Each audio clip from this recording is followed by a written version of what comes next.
Inggris terlibat dalam Perang Dunia Kedua karena beberapa alasan penting yang saling berkaitan. Perang ini dimulai pada tahun 1939 saat Jerman, di bawah Adolf Hitler, menyerang Polandia. Serangan ini memicu peringatan dari Inggris dan Prancis, yang merupakan sekutu Polandia. Mereka memberi ultimatum kepada Jerman, jika Jerman tidak mundur dari Polandia, maka perang akan diumumkan. Ketika Jerman mengabaikan peringatan tersebut, Inggris dan Prancis akhirnya menyatakan perang pada tanggal 3 September 1939. Alasan utama Inggris terlibat adalah untuk melindungi keseimbangan kekuatan di Eropa. Inggris khawatir jika Jerman terus memperluas wilayahnya, hal itu akan mengancam kedaulatan negara-negara Eropa lainnya, termasuk Inggris sendiri. Sebelum invasi Polandia, Jerman sudah mencaplok Austria dan Cekoslovakia tanpa banyak perlawanan dari negara-negara Eropa Barat. Inggris merasa bahwa jika dibiarkan, Hitler akan terus melakukan ekspansi dan mengendalikan seluruh Eropa.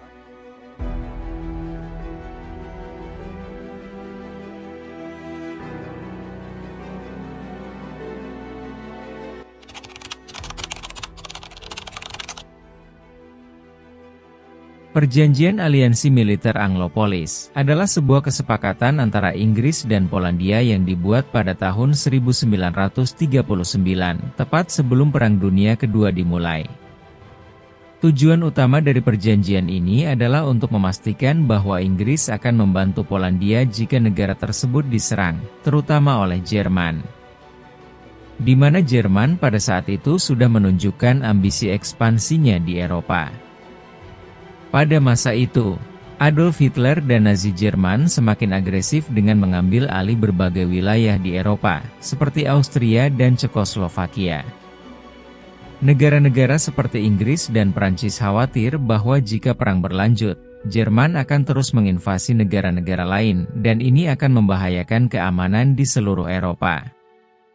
Polandia menjadi negara berikutnya yang diperkirakan akan diserang oleh Jerman, karena Hitler sangat menginginkan wilayah Polandia untuk memperluas kekuasaan Nazi. Hitler menuntut bagian dari wilayah Polandia yang disebut Danzig, dan ketika Polandia menolak, ketegangan antar dua negara meningkat. Inggris merasa bahwa jika Polandia jatuh ke tangan Jerman, maka keamanan Eropa akan semakin terancam, dan Jerman akan semakin kuat.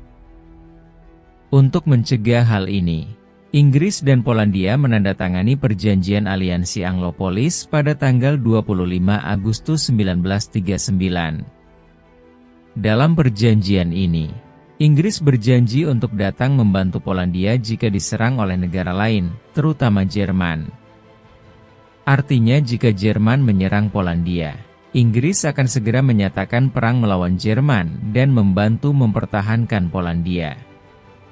Prancis sebagai sekutu Inggris juga ikut serta dalam perjanjian ini. Perjanjian ini merupakan bagian penting dari upaya Inggris untuk menahan laju ekspansi Jerman. Inggris ingin menunjukkan bahwa mereka serius dalam menghadapi ancaman Nazi dan tidak akan membiarkan Jerman menyerang negara lain tanpa konsekuensi. Dengan perjanjian Anglo-Polis, Inggris berharap bisa mencegah perang besar dengan memberi sinyal kepada Hitler bahwa ada batasan untuk agresinya. Namun sayangnya, Hitler tidak peduli dan tetap melanjutkan rencananya untuk menyerang Polandia. Pada tanggal 1 September 1939, Jerman akhirnya menyerang Polandia yang menandai dimulainya Perang Dunia Kedua. Sesuai dengan perjanjian Anglo-Polis, Inggris dan Prancis segera menyatakan perang terhadap Jerman pada tanggal 3 September 1939. Meskipun Inggris dan Prancis tidak bisa membantu Polandia secara cepat di lapangan, mereka tetap terlibat dalam perang besar melawan Nazi Jerman.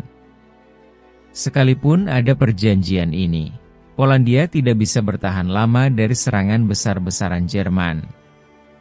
Dengan menggunakan taktik perang yang sangat cepat dan efektif, yang dikenal sebagai Blitzkrieg atau perang kilat, Jerman berhasil menduduki Polandia dalam waktu beberapa minggu. Namun, Perjanjian Anglopolis tetap memiliki peranan penting, karena menandai dimulainya keterlibatan Inggris dalam Perang Dunia Kedua dan menunjukkan bahwa Inggris siap untuk berdiri melawan Nazi demi melindungi Eropa. Meskipun Inggris memperkuat armada militernya secara besar-besaran pada tahun 1939. Kenyataannya, armada Inggris masih terlalu kecil dibandingkan dengan armada Jerman, terutama jumlah tentara Inggris. Hanya Royal Navy, yaitu Angkatan Laut Inggris yang lebih besar daripada Angkatan Laut Jerman. Angkatan Laut Inggris pada saat itu adalah yang terbesar di seluruh dunia. Secara divisi militer, Inggris memiliki jumlah yang relatif kecil dibandingkan dengan Jerman dan Perancis. Jerman memiliki 78 divisi perang, dan Perancis memiliki 86 divisi. Sedangkan Inggris hanya memiliki 9 divisi perang yang tersedia.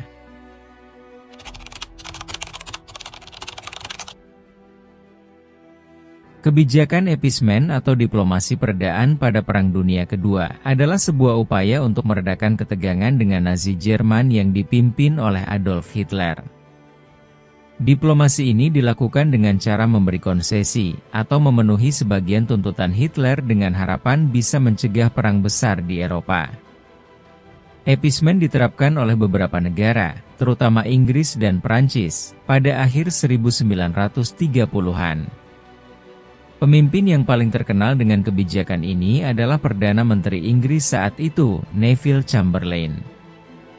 Neville Chamberlain adalah Perdana Menteri Inggris yang menjabat pada tahun 1937 hingga 1940. Sedangkan Winston Churchill adalah Perdana Menteri Inggris yang menjabat dari tahun 1940 hingga 1945. Meskipun tokoh Inggris yang sering dibahas pada Perang Dunia II adalah Winston Churchill, kenyataannya terjadi perubahan kepemimpinan Perdana Menteri Inggris selama Perang Dunia Kedua. Setelah Perang Dunia Pertama berakhir, banyak negara di Eropa termasuk Inggris dan Perancis, sangat lelah dengan perang dan kerusakan yang ditimbulkannya. Mereka tidak ingin terlibat dalam perang besar lainnya. Selain itu, ekonomi banyak negara masih dalam pemulihan setelah depresi besar yang menghantam dunia pada tahun 1930-an. Karena alasan ini, para pemimpin di Inggris dan Prancis lebih memilih diplomasi dan perdamaian daripada konfrontasi militer. Mereka berpikir bahwa dengan memenuhi sebagian tuntutan Hitler, mereka bisa mencegah pecahnya perang besar. Pada dasarnya, kebijakan appeasement berarti bahwa Inggris dan Prancis mencoba untuk menyenangkan Hitler dengan harapan bahwa jika tuntutan-tuntutannya dipenuhi, dia akan berhenti melakukan agresi militer. Salah satu contoh utama dari kebijakan ini terjadi pada tahun 1938, saat Jerman menuntut penguasaan wilayah Sudetenland, yaitu sebuah bagian dari Cekoslovakia yang banyak dihuni oleh orang etnis Jerman. Hitler beralasan bahwa orang-orang Jerman di sana ingin menjadi bagian dari Jerman Raya, dan ia menekan pemerintah Cekoslovakia untuk menyerahkan wilayah tersebut. Pada saat sebelum Perang Dunia Kedua, Cekoslovakia adalah negara merdeka dan memiliki hubungan yang cukup baik dengan negara-negara Eropa Barat. Namun, alih-alih melindungi Cekoslovakia, Inggris dan Prancis memutuskan untuk mencoba menenangkan Hitler. Pada bulan September 1938, Neville Chamberlain dan para pemimpin dari Prancis, Italia, dan Jerman bertemu di Munich, Jerman, dalam sebuah pertemuan yang dikenal sebagai Perjanjian Munich. Dalam perjanjian ini, mereka sepakat untuk membiarkan Jerman mengambil alih wilayah Sudetenland, dengan harapan bahwa ini akan menjadi konsesi terakhir, dan Hitler tidak akan menuntut lebih banyak lagi. Chamberlain kembali ke Inggris, dengan keyakinan bahwa ia telah berhasil menghindari perang. Dia bahkan mengumumkan kepada publik bahwa perjanjian ini akan membawa perdamaian di zaman ini. Namun, kebijakan appeasement ini ternyata gagal mencapai tujuannya. Meskipun Jerman diberi Sudetenland, Hitler merasa tidak puas. Justru sebaliknya, kesuksesan ini membuat Hitler semakin percaya diri untuk melakukan ekspansi lebih lanjut. 1 tahun kemudian pada tahun 1939, Jerman mencaplok seluruh Cekoslovakia. Pencaplokan ini tetap dilakukan, meskipun Jerman telah berjanji untuk tidak melakukan lebih banyak agresi. Kegagalan kebijakan Appeasement menjadi sangat jelas, ketika Hitler terus memperluas wilayah Jerman dengan kekuatan militer. Pada bulan September 1939, Jerman menyerang Polandia, dan ini menandai dimulainya Perang Dunia Kedua. Setelah serangan ini, Inggris dan Perancis tidak punya pilihan lain selain menyatakan perang terhadap Jerman. Ada beberapa alasan mengapa kebijakan Appeasement dipilih oleh Inggris dan Perancis. Poin yang pertama, mereka ingin menghindari perang besar, karena ingatan tentang Perang Dunia Pertama tergambar jelas di benak mereka. Perang itu sangat menghancurkan, dan mereka takut bahwa perang lain akan membawa lebih banyak penderitaan. Poin yang kedua, mereka juga meremehkan ambisi Hitler. Banyak pemimpin di Eropa tidak menyadari seberapa jauh Hitler bersedia untuk berperang dalam upayanya untuk memperluas wilayah Jerman dan mendominasi Eropa. Mereka berpikir bahwa Hitler hanya ingin mempersatukan semua orang Jerman di bawah satu negara, dan setelah itu, dia akan puas. Ada beberapa kritikan besar terhadap kebijakan ini. Beberapa orang berpendapat bahwa dengan menyerahkan wilayah seperti Sudetenland kepada Hitler, Inggris dan Prancis sebenarnya justru memperkuat Jerman. Ini justru memberikan waktu bagi Hitler untuk mempersiapkan lebih banyak kekuatan militer. Pada akhirnya kebijakan Appeasement ini gagal, karena Hitler tidak bisa dihentikan hanya dengan diplomasi atau konsesi. Dia punya rencana besar untuk menguasai Eropa, dan satu-satunya cara untuk menghentikannya adalah melalui kekuatan militer.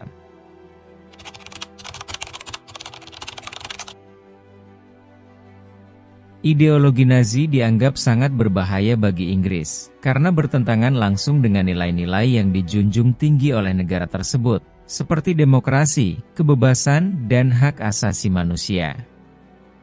Nazi Jerman di bawah kepemimpinan Adolf Hitler menganut paham totaliter yang sangat berbeda dari sistem demokrasi yang berlaku di Inggris. Nazi percaya pada supremasi ras Arya, pemerintahan otoriter, dan penindasan terhadap kelompok-kelompok yang mereka anggap inferior, seperti etnis Yahudi, orang-orang Slavia, dan orang-orang Roma. Bagi Inggris, ancaman ideologi Nazi sangat nyata, karena bisa mengubah tatanan dunia yang mereka ketahui. Nazi menerapkan kebijakan represif, di mana pemerintah memiliki kendali penuh atas kehidupan warga negara, termasuk kebebasan berpendapat dan memilih. Selain itu, Nazi mempromosikan ideologi militerisme dan ekspansionisme. Artinya mereka ingin memperluas wilayah mereka dengan menggunakan kekuatan militer. Hal ini bertentangan dengan prinsip-prinsip diplomasi dan perdamaian yang coba dijaga oleh Inggris, serta negara-negara demokratis lainnya. Inggris khawatir jika Nazi berhasil menguasai Eropa, tidak akan ada ruang untuk diplomasi dan perjanjian damai. Perang dan kekerasan akan menjadi cara utama untuk menyelesaikan konflik. Ideologi Nazi juga berbahaya karena berusaha memaksakan kepercayaan mereka tentang ras dan etnis. Nazi percaya bahwa orang-orang Arya atau keturunan Jerman adalah ras unggul dan mereka harus menguasai dunia. Sebaliknya kelompok lain seperti orang Yahudi dan Slavia dianggap sebagai ancaman yang harus dihancurkan. Inggris sebagai negara dengan masyarakat yang lebih beragam, tidak bisa menerima pandangan ini. Mereka melihat tindakan Nazi terhadap kelompok-kelompok minoritas adalah pelanggaran berat terhadap hak asasi manusia. Jika ideologi Nazi menyebar ke Inggris atau negara-negara lain, itu bisa menghancurkan prinsip-prinsip kebebasan dan toleransi yang telah lama dijaga. Nazi tidak hanya berusaha menghancurkan sistem politik yang ada, tetapi juga mengubah cara orang berpikir dan berperilaku. Pemerintahan Nazi mengontrol pendidikan, propaganda media, dan bahkan agama untuk menyebarkan agenda mereka. Hasilnya adalah masyarakat Jerman, sebagian besar mendukung pandangan Hitler. Bagi Inggris, negara yang sangat menghargai kebebasan berpendapat dan pers, situasi ini sangat mengancam. Di bawah pemerintahan Nazi, kebebasan pers tidak akan ada, dan hanya suara pemerintah yang akan didengar. Semua informasi yang bertentangan dengan ideologi Nazi akan disensor atau dihancurkan. Bagi Inggris, mencegah penyebaran ideologi Nazi berarti melindungi diri dari invasi dan penaklukan.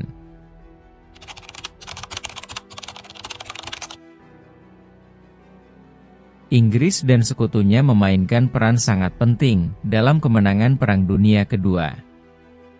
Kerjasama yang kuat antara negara-negara seperti Amerika Serikat, Uni Soviet, dan Inggris menjadi kunci untuk mengalahkan kekuatan poros yang dipimpin oleh Nazi Jerman, Italia, dan Jepang. Perjuangan selama 6 tahun ini melibatkan berbagai strategi militer, aliansi yang kuat, dan pengorbanan besar dari tentara serta rakyat sipil. Ketika Perang Dunia Kedua dimulai pada tahun 1939, Nazi Jerman di bawah Adolf Hitler bergerak cepat dengan taktik Blitzkrieg atau perang kilat. Dengan cara ini, mereka menaklukkan banyak negara di Eropa, termasuk Polandia, Prancis, Belgia, dan Belanda. Setelah Prancis jatuh pada tahun 1940, Inggris berdiri sendirian melawan Jerman di Eropa Barat. Pada saat itu, banyak yang berpikir bahwa Inggris akan kalah, tetapi Perdana Menteri Winston Churchill menolak untuk menyerah. Pertempuran Britania menjadi titik balik besar. Pada tahun 1940, Jerman mencoba menyerang Inggris melalui udara. Mereka ingin menghancurkan Angkatan Udara Kerajaan atau Royal Air Force, dan membuka jalan bagi invasi darat. Namun, Inggris berhasil bertahan dalam pertempuran udara besar ini. Pilot Royal Air Force, dengan dukungan radar yang canggih, berhasil menggagalkan serangan udara besar-besaran dari Angkatan Udara Jerman. Kegagalan Jerman di pertempuran Britania menghentikan rencana invasi mereka dan menjaga Inggris tetap aman sebagai basis utama sekutu di Eropa. Inggris menyadari bahwa untuk mengalahkan Jerman, mereka tidak bisa berjuang sendiri. Pada awalnya, Uni Soviet dan Amerika Serikat tidak terlibat secara langsung, tetapi itu berubah setelah peristiwa penting pada tahun 1941. Pertama, pada bulan Juni 1941, Jerman menyerang Uni Soviet, meskipun sebelumnya kedua negara memiliki perjanjian non-agresi.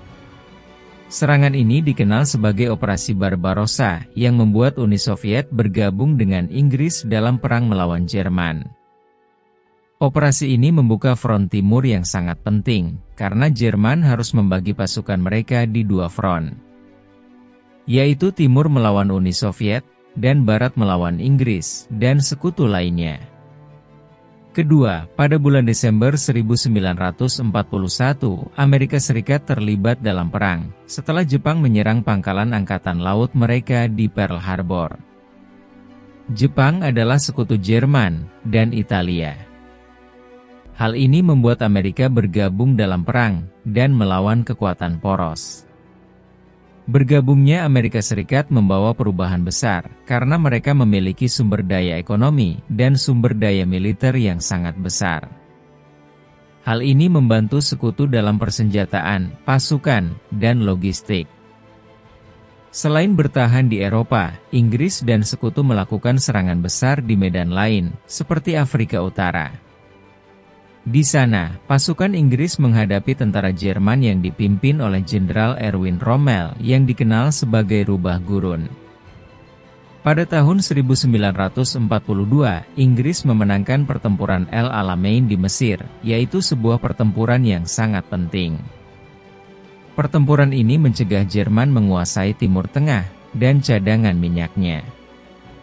Kemenangan ini juga membuka jalan bagi sekutu untuk menyerang Italia. Setelah kemenangan di Afrika Utara, Inggris dan sekutu melakukan invasi ke Italia pada tahun 1943. Italia adalah salah satu sekutu Jerman, tetapi setelah serangkaian kekalahan, Italia menyerah. Keadaan mulai berbalik, pemerintah baru di Italia berbalik melawan Jerman. Invasi Italia melemahkan poros Jerman-Italia di Eropa dan memberikan keuntungan strategis bagi sekutu. Salah satu momen paling penting dalam kemenangan sekutu adalah Operasi Overlord, atau lebih dikenal sebagai D-Day, yang terjadi pada 6 Juni 1944. Pada hari itu, pasukan sekutu, termasuk Inggris, Amerika Serikat, dan Kanada, melakukan pendaratan besar-besaran di pantai Normandia, Prancis, yang pada saat itu diduduki oleh Jerman. Pendaratan ini merupakan operasi militer yang sangat rumit dan beresiko, tetapi sangat penting untuk memulai pembebasan Eropa dari pendudukan Nazi. D-Day sukses besar, meskipun menghadapi pertahanan kuat dari Jerman. Setelah melakukan pendaratan, pasukan sekutu bergerak cepat melalui Prancis, membebaskan kota-kota besar seperti Paris, dan terus maju ke arah Jerman. Inggris, bersama sekutu lainnya, memainkan peran kunci dalam operasi ini dengan menyediakan pasukan, peralatan, dan dukungan logistik yang sangat penting. Sementara pasukan Inggris dan sekutu lainnya mendesak Jerman dari barat, Uni Soviet melakukan serangan besar-besaran dari timur. Perang di front timur sangat brutal, tetapi akhirnya Uni Soviet berhasil mendorong pasukan Jerman kembali ke Jerman. Tekanan dari dua sisi membuat Jerman kewalahan. Pada bulan April 1945, pasukan sekutu berhasil memasuki Jerman, dan ibu kota Jerman, Berlin, dikepung oleh pasukan Soviet. Pada 30 April 1945, Hitler mengakhiri hidup di sebuah bunker di Berlin, dan tak lama kemudian, pada 8 Mei 1945 Jerman menyerah tanpa syarat. Ini menandai akhir dari Perang Dunia Kedua di Eropa, dan hari ini dikenal sebagai Hari Kemenangan di Eropa. Meskipun perang di Eropa berakhir pada Mei 1945, perang di Pasifik melawan Jepang masih berlangsung. Di medan Perang Pasifik, Amerika Serikat memimpin sebagian besar operasi militer. Di sisi lain, Inggris juga memainkan peran yang sangat penting, terutama dalam mempertahankan dan merebut kembali koloni mereka di Asia Tenggara, seperti India dan Burma. Jepang akhirnya menyerah pada Agustus 1945, setelah Amerika Serikat menjatuhkan bom atom di Hiroshima dan Nagasaki. Kemenangan Inggris dan sekutu juga tidak lepas dari peran besar rakyat sipil dan industri. Selama perang, Inggris menghadapi serangan udara besar-besaran dari Jerman, terutama dalam serangan Blitz, di mana kota-kota seperti London dibom selama berbulan-bulan. Namun, rakyat Inggris menunjukkan ketahanan yang luar biasa, terus bekerja dan mendukung upaya perang, meskipun rumah mereka hancur dan hidup mereka terganggu. Industri Inggris beradaptasi dengan cepat untuk memproduksi kendaraan perang dan senjata yang dibutuhkan untuk perang. Wanita juga memainkan peran penting di pabrik-pabrik, dan dalam upayanya mendukung tentara, seringkali wanita menggantikan banyak pria yang bertugas di medan perang. Kemenangan Inggris dan sekutunya dalam Perang Dunia Kedua adalah hasil dari kerjasama internasional yang kuat, strategi militer yang cermat, dan ketahanan luar biasa dari rakyat.